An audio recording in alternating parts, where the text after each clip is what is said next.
Good morning and welcome back, ladies, gents and Pikachus, to another analysis and breakdown of the Quran of the Muslims. Yes, we're back once again, breaking it down verse by verse into factual, logical statements in English, so that you and I can understand who or what is Allah Akbar. What does he mean by the contents of his book here, recently undressed because it fell apart under intense scrutiny?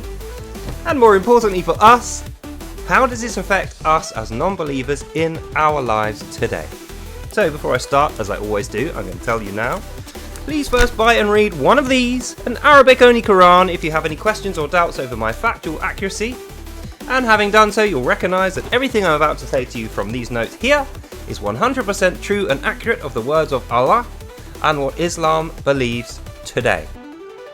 And the reason it has to be an Arabic-only one is because Allah says in here, which is his word, any other interpretive or translated work is the work of Satan, including the English one, Quran.com and the Google translation. So only use official Arabic Allah's word to check me, and having done so, you'll recognise this is accurate.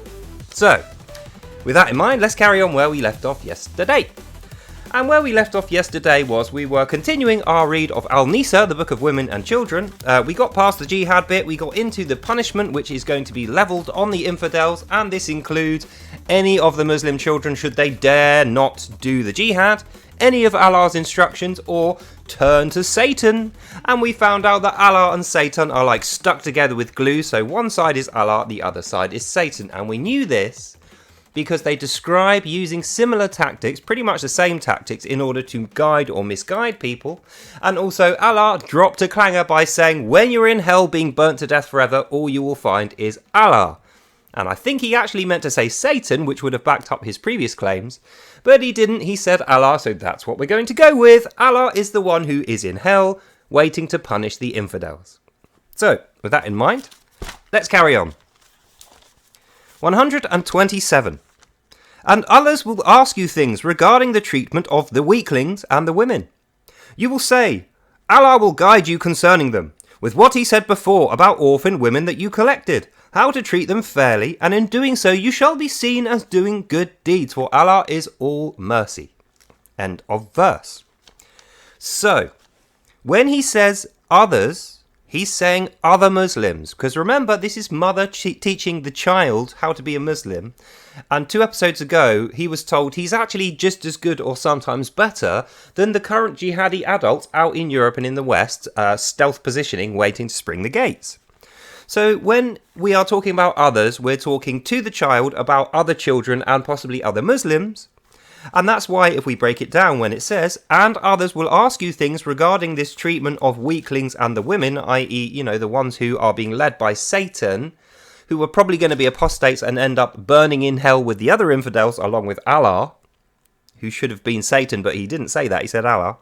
That's who we're talking about now. So when you speak to those ones, O Muslim child, you will say, and I quote, Allah will guide you concerning them, you know, the weaklings and the women, with what he said before about orphan women you collected. Now, what did he say before about orphan women you collected? Well, there's a portion in Sharia and there's also a portion in Al-NIISA. And what it says is, when you collect sex slaves or prisoners of war or random women you find in the street who aren't owned by some other man, you take them in your right hand, which means you use them like a tool. They're yours, they're your property. And the way that you're going to use them, firstly, you're going to serve the community with them as concubines, sex slave prostitutes in other words, and you're going to recoup money that they make and take it off them. The second use that they're going to have is as extra wives for you or your Muslim brothers who don't currently have any wives. And the third use is actually to have them as a favourite and make them a legitimate wife if they are worshipping and surrendering to Islam. They're doing all the other stuff that you tell them. And the reason they're going to be doing the stuff you tell them is because, as we know from our previous reading of Al-Nisa, is you're going to be starving them, beating them, threatening with death and possibly killing them as a sign and a message of Allah to the other ones. So you'll only have to kill like 1 or 2, and then the rest of them will quickly follow suit and bow to Allah and surrender to Islam. That's what this is talking about. So, now that we know that's what the treatment of, the fair treatment of women and weaklings is, and also what is very apparent to me now, the weaklings are the young boys. So what this is saying is the weakling young boys, you treat them like your concubines or your apostate wives. which actually, if you think about it, means you can bugger the small boys because they're like your concubines. As long as you wash off all their grime and filth and their indecency before you go to the mosque and give the mosque money, then it's okay. And they will argue this, but we know from their behaviour, especially in Islamic countries, but also here, this is what they do. So we carry on with the quote. Allah will guide you concerning them with what he said before about the orphaned women, that bit we just said, how to treat them fairly, and in doing so you shall be seen as doing good deeds. End of quote. So we know you won't be doing good deeds, you'll be seen to be doing good deeds in the eyes of Allah and therefore other Muslims. So what this means is, this is an admission by Allah that treating young boys, weaklings, in this way, and actually treating other women this way just because they're not obediently doing what you tell them, is not a good deed. But doing it in the way Allah has described in his Quran of the Muslims here is going to be seen as doing a good deed. So we return to Allah's famed socialism, which is very concerned with face. As long as it looks okay, then it is okay. So says Allah in the Quran of the Muslims. And that's how this faith seems to work. As long as other people can't criticize you for what you are doing, and as long as Allah has prescribed it in here, the Quran of the Muslims, then it's okay. It doesn't matter how they feel, doesn't matter how morally you feel about it, doesn't even matter how other people feel about it. If they complain, they're wrong. If other people see this and they complain, they're wrong. The women need twice the amount of weight in witnesses to even make a claim against you, so they're not going to do that. If they get it wrong, you'll kill them, literally starve them to death after having beaten them. And if they prove it right, that's cool, but the people they used as evidence are now infidels. So it's virtually impossible that will ever happen. So it's not going to happen. You'll be seen as doing fair, good deeds. Oh, child Muslim. It's kind of disgusting how this is a mother teaching the child, but that's what they do. And we know it's what they do because it's in this book, the Quran of the Muslims. And that's the end of that verse. That's what that means. So we move on. 128. If ye women fear divorce or desertion by her master, husband, then there is no sin on them after if they return to reconciliation. For a reconciliation is from Allah and is truly Allah's mercy. Men are weak, their souls are prone to greed. But if ye do only good and fear only Allah, surely Allah is aware of all that ye do and will grace you. End of verse. So if you had any doubts about the bit I just said a minute ago about how they treat the young boys the same as a concubine, this proves it. Let's break it down. If ye women fear divorce or desertion by her master, her husband, then there is no sin on them after if they return with a reconciliation. For reconciliation is from Allah and is truly Allah's mercy. So what this is saying is, O Muslim man, we're teaching the children this as well. This is just like a young boy who isn't married. We're telling him how he's going to get away with this when he is married. If you fear divorce or desertion by if your wife fears you're going to run away or desert her or divorce her, there is no sin on you, O Muslim man. Now, why would she fear divorce or desertion by her master? Well, it's because you're off philandering with other women, i.e. you have other wives that you are trying to correct who are currently not your wives, sex slaves, concubines, or your favourite one. You're having sex with them because they're in your right hand. As Allah described, you're treating them fairly, you're taking all the money off them, you're having sex with them so that they don't feel shunned in any way, as he described. And while you're doing that, you're becoming close to one particular one. She's your favourite. You're spending a lot of time with her. You're having sex with her. Your wife knows this. And so she fears desertion of you. Which in most cultures would be a grave sin, equal or higher than what you would need to divorce someone. But no, in Islam, no.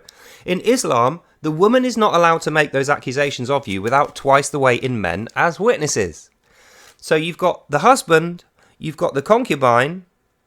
That means she needs 4 men to have seen that, or 8 women who will testify and then become infidels against her husband. And then she has to, that's so that the husband can come back and admit the thing and be in sin. So everyone becomes an infidel there, so that's not going to happen. Whereas if nobody mentions it and she reconciles with him, she's not in sin and neither is he, so everybody's happy. And that includes the weaklings. He can have sex with a weakling, then he can come back. As long as the wife reconciles with him, it's okay. That's what this means. Then he goes on. Men are weak. Their souls are prone to greed. But if you do only good and fear only Allah, so surely is Allah aware of all that you shall do, you shall see his grace. So what he's saying here, this is unbelievable really. What he's saying here, if we break it down, the reason why that's going to happen, that previous bit about cheating on the wife and then getting the wife to come back and reconcile with you and everyone being a winner, even the weakling boy you just buggered or the concubine sex slaves, none of them have any cause for complaint. It says there is no sin upon you as the master, O Muslim man. And the reason this is okay and why we're not going to complain about you, O Muslim child, when you do this, as commanded, that's a command. Men are weak. Their souls are prone to greed. But if you do only good and fear Allah, surely Allah is aware of all that you shall do and will grant you his grace. So what Allah is saying here to the Muslim child is you're weak, your souls are prone to greed, i.e. I know you're a fornicator, you're going to be off shagging concubines and little weakling boys and doing whatever else to your wives all of the time, then they're going to be reconciling with you. So they're going to secretly be fairly upset by this. But they don't have any reason to be, because you're doing that, then they're reconciling with you, so there's no sin upon you, and also, you were created weak, so it's not even your fault. Allah made you that way. It's Allah's design. Men are weak, their souls are prone to greed. That is a quote. But if you do only good, i.e., if you're worshipping enough and you're doing all the stuff in the Quran of the Muslims, like Allah told you to do, then it's okay. Surely Allah is aware that you're doing all of this stuff, so he's going to forgive the fact that you're buggering small boys, cheating on your wife with concubines, having sex slaves in your right hand, beating them, taking money off them, then crawling back into bed with your many wives, and then having them forgive you for it because they're too scared not to, because if they get divorced from you, then they probably have to kill themselves in the correct way, as Sharia describes in episode 41, 42 and 43. So that's what this means, even though it is fairly horrendous. That is the commands of Allah. Definitely not Satan. It's definitely Allah. Remember, Satan's a separate guy. He definitely wouldn't be supporting this. Even though he absolutely does support every single word of this, and we know that from Torah and Gospel writings, and the Apocryphal writings, and from the Book of Enoch, and from Satanists. So actually, I take that back. We do know Allah and Satan are both agreed on this particular part of the doctrine, that women don't matter, weakling boys don't matter, infidels don't matter. The only person that matters, O Muslim child, is the servant of Allah who is obediently worshipping enough and then giving money to the mosque and going off to do the jihad. That's what this means. And we move on. 129. But be mindful. You can never treat women fairly, even when you carefully try. Oh, I didn't see that coming. So do not turn away fully. Leave her as a hanging one by threads. Reconcile then after, and fear only Allah, and surely he will be merciful and oft forgiving for you both. End of verse.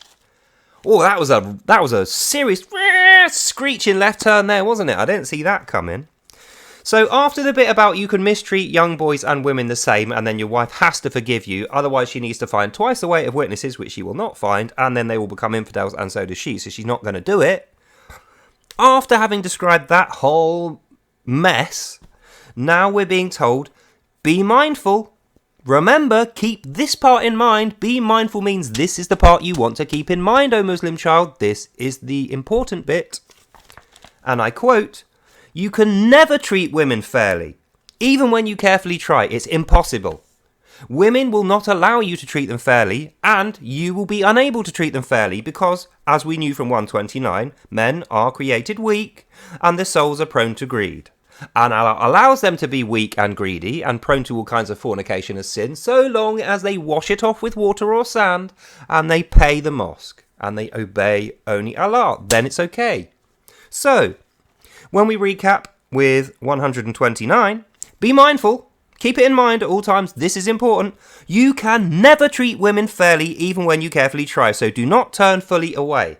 While you're philandering with the young weakling boys, the concubines, the sex slaves, and sleeping with other women who are not your wives, which we know is fornication, which should be punished by Satan if the promises of Allah in the Quran of the Muslims are to be upheld fully, which they're not going to be now. But anyway, once you've done that, don't turn fully away from her, don't divorce her, don't be fair and say, look, I don't love you anymore, I'm leaving you, because I never loved you in the first place, is the actual real reason, because they don't marry for love in the Islamic world. Do not turn fully away. Leave her as a hanging one by threads. So what that means is, by threads is tell her, but you'll have no money without me, but your children will fall out with you without me, but when you are without me, you won't have a house to live in, but without me, you'll become a divorced plant pot that nobody wants, and then your life will be ruined. Allah will be upset with you. That is the threads. So what this means is, leave her as a hanging one by threads, don't fully turn away from her, have her in the background, despite the fact that you're cheating, fornicating, shagging young boys and concubines, and then going back to her. It's fine, because you're worshipping, and paying Allah, and your sons are off to the jihad, so you have to do that. That's the main thing. Reconcile then after, and fear only Allah, and surely He'll be merciful and oft forgiving. So we know Allah knows He's going to be merciful to the man for doing this. Not the woman, though. She doesn't get the mercy. She has to put up with it and not complain, not make any accusations. The man gets the mercy. And we know Allah expects this is going to be repeated behaviour because He says, oft forgiving, i.e. it's going to keep happening. Oft means often forgiving. I'm going to be forgiving you every single time. That's what this means. Muslim men cannot be trusted in marriage, outside of marriage, in jihad or out of jihad, because Allah makes them untrustworthy by design. And He even said in the last episode, they are not to be trusted. Even Satan doesn't trust them. That's what this means. And we move on. 130. And if you do separate, it be Allah's will. How about that? In the very next line, He issues a correction, which we know He likes to do, and His correction is because everyone in that situation is probably either thinking, this is overly generous, what's the point in a marriage? Or the women are probably thinking, this sucks, how is this merciful to me? This is completely crap, I hate it. And if you do separate, it be Allah's will. Allah planned it from the start. He planned you getting married, cheating, divorcing, having kids go to jihad, having a young boy who you're sleeping with, even though it's sinful, washing it off, going to the mosque, and giving him your money. All of it's in His plan. Thusly proving He doesn't preordain everything, and neither does his buddy Satan. When he says he preordains everything, he's just saying, I preordain literally everything that could possibly ever happen. Allah, that is not preordination. That's called claiming everybody's lives without knowing how they're going to play out.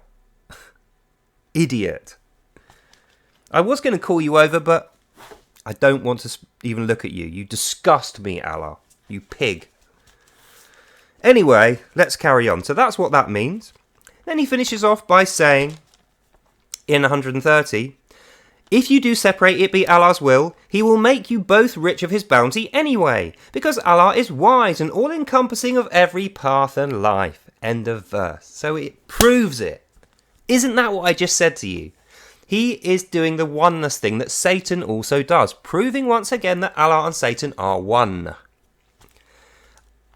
If you separate, it's Allah's will. That's the first thing. He will make both of you rich in His bounty anyway. We know His bounty is this, so what that means is if you continually read this afterwards, you'll recover and you'll have good lives anyway. And the reason this is so is because Allah is wise, so don't be arguing with it because you know nothing and He knows all. And this is Allah's wisdom, i.e. this. And He is all-encompassing of every path and life. Now, what does He mean by every path and life? Considering He said at the beginning, when He creates a life, He creates that path for that life. Now think about a path is linear, A to B. A path doesn't have a fork in it. That's two paths then. So He's now admitting by saying Allah is wise and all-encompassing of every path and life, that the life and the path are not the same thing. Otherwise He would just say path, or He'd just say life. He wouldn't say path and life. So predestination is out the window now, according to Allah, in His correction. So He's not going to correct this. This is a correction. Encompassing every path and life coming off it. So we know His predestined A to B path is actually a forked path with many other lives and forked paths coming off it, i.e. Muslims actually do have free will, just the same as us infidels, but Allah has expressly forbid them to use it. Just like Satan, which is his little buddy, the mask and the plastic horns, that is Allah. That's what this means directly. which I am very pleased to have confirmed by Allah in his own book, the Quran of the Muslims. The biggest load of nonsense ever. Buy it and read it yourself if you don't believe me. 100% of it is in here. And we carry on. 131. Allah's is the heavens and earth. Indeed, we advise all before you, and also you here. Righteous are those who fear only Allah, those who do not become infidels by it, for everything, heaven and earthly, surely belongs to Allah alone. End quote, end of verse. So I feel like this is one of those hear ye bits where he wants you to just completely forget the stuff he just taught you, because such was the moronic stupidity of it, the ridiculous nature of his commands and his verses. He knows kids are going to be thinking, this makes no sense, Allah. I know I'm not supposed to question you. I'm not allowed to ask questions, or I'm not allowed to doubt you or have any problems with anything you say. And I really want to follow you, Allah, thinks Jimmy Mohammed, because he's not allowed to say it. But then he thinks, how does this work? It doesn't make any sense. It doesn't even make literary sense. I'm hearing it and I'm thinking loads of questions. So, because of that, Allah immediately says, Allah's is the heavens and the earth. Think about that. That's like me saying, well, it's my house, I can do what I want. Why are you doing that? Don't be like that, that's horrible. It's my house, I'll do what the hell I want. If you don't like it, get out. Go to Satan's house. That's what this is saying. Allah's is the heavens and the earth. I.e., the between the lines implication is, if you don't like it, I will kick you out into Satan's house. So you better like it and not have any doubts or questions. You better get to the worship, and sending your sons to the jihad while your husband is off screwing prostitutes, which is what they call concubines. You know, the sex slaves, the women orphans in the right hand who are making the money, who you have to sleep with by the law. So that's what that means, even though it's outrageous. And then he also says, we advised all before you, and also you. So actually, that's wrong. If your advice is in here, Allah, O wise and powerful, all-knowing Allah, how could you advise all before you when the book wasn't there? You can't. And we know the people you say you gave the book to, Allah, is Jesus, son of Allah, in like 300 AD, you know, well after Christ had actually gone to heaven and already been crucified. So it wasn't the real Christ anyway. That's the guy that was your latest claim. Before that, you said you gave it to Moses in the time of Moses, which according to you is the 7th century, but according to history is not. And then before that, you said you gave it to Abraham and his sons. But you didn't. So what about the people before Abraham and his sons? Are we just forgetting that they exist because you say you created them, Allah, in your one nation of Muslims at the beginning of time? So how do we reconcile that, or any of those accounts, with this line in 131? Indeed, we advised all before you, O Muslim child. All before you. Every single man before you. Every single woman before you. Every single child before you. All. Apart from the ones that didn't have the Quran, which is like flipping most of them. So we know that's another lie from Allah. Then he goes on. And also you here today. And then we open the quote. This is Allah in a quote, you know, not narrating. This is Allah actually speaking, quoting himself. Righteous are those who fear only Allah, those who do not become infidels by it.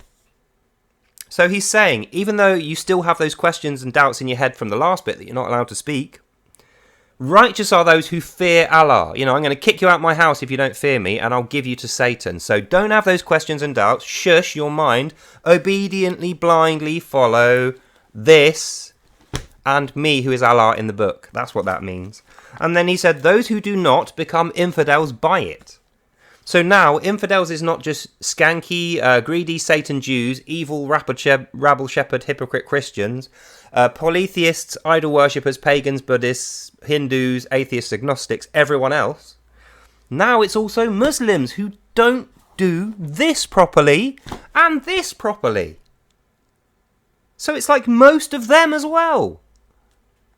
Unbelievable. Allah, how can you claim you are loving and merciful when you're just constantly berating and punishing people, giving them two sets of opposing instructions so they cannot physically do them, and then you are blaming it on them when they can't do it and sending them to hell? Anyway, we carry on. Righteous are those who fear only Allah, those who do not become infidels by it, for everything, heavenly and earthly, surely is belonging to Allah. End of quote. So he's making sure you know. I own everything in the heaven and the earth, so if you are annoying me too much, I will pluck you out of the heavens and the earth, and I will give you to Satan, which is not the heavens or the earth. That's what he's saying here. Everything in the heavens and the earth is all the good stuff that you want. Satan, down below, in the hell, is not heavens and the earth. That's what you're going to get if you don't obediently follow this, says Allah to his Muslim child. Through the mother, who is being bullied by the father, who is being economically manipulated by the imams, who is being mind-controlled by this. Thusly we know, indoctrination central, Islam is brainwashing for the children to go and do the jihad in service of the end times genocidal prophecy, where you and I and every other non-Muslim Arab on earth gets killed, then they can have their paradise and their 72 virgins, apart from the infidels. They'll have to burn a bit first. Unbelievable. So that's what that means, and then we approach the very last verse of today, 132 Al-Nisa. Fear nothing else, only Allah. Then, because every path or task, and all the lands and things, and all of the property of heavens and earths are belongings of Allah alone.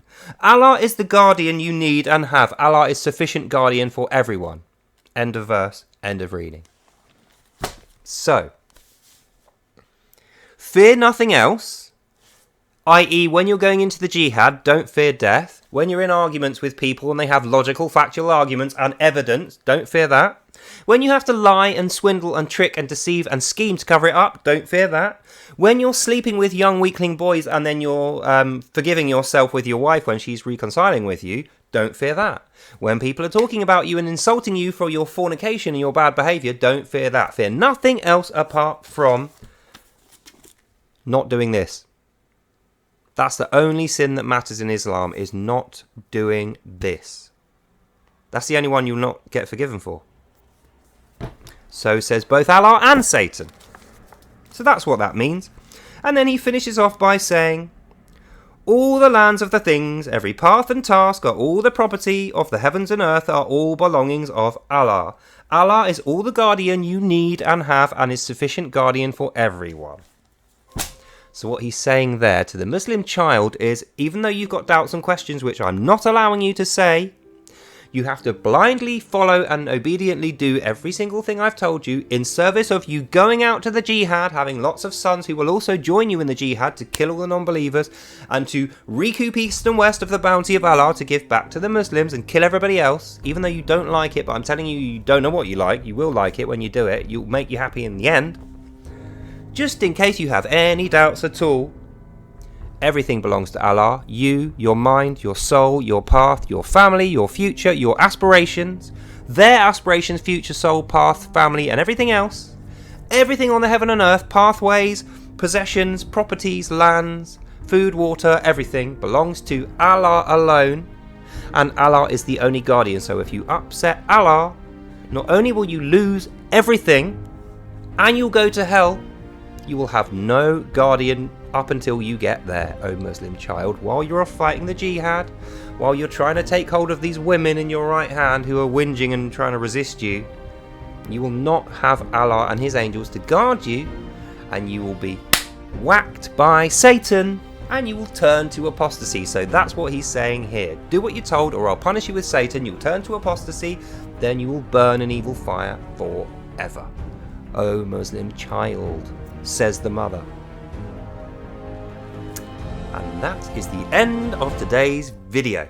So, I hope you learnt something and you enjoyed that. God bless, and I'll see you in the next one. Bye now.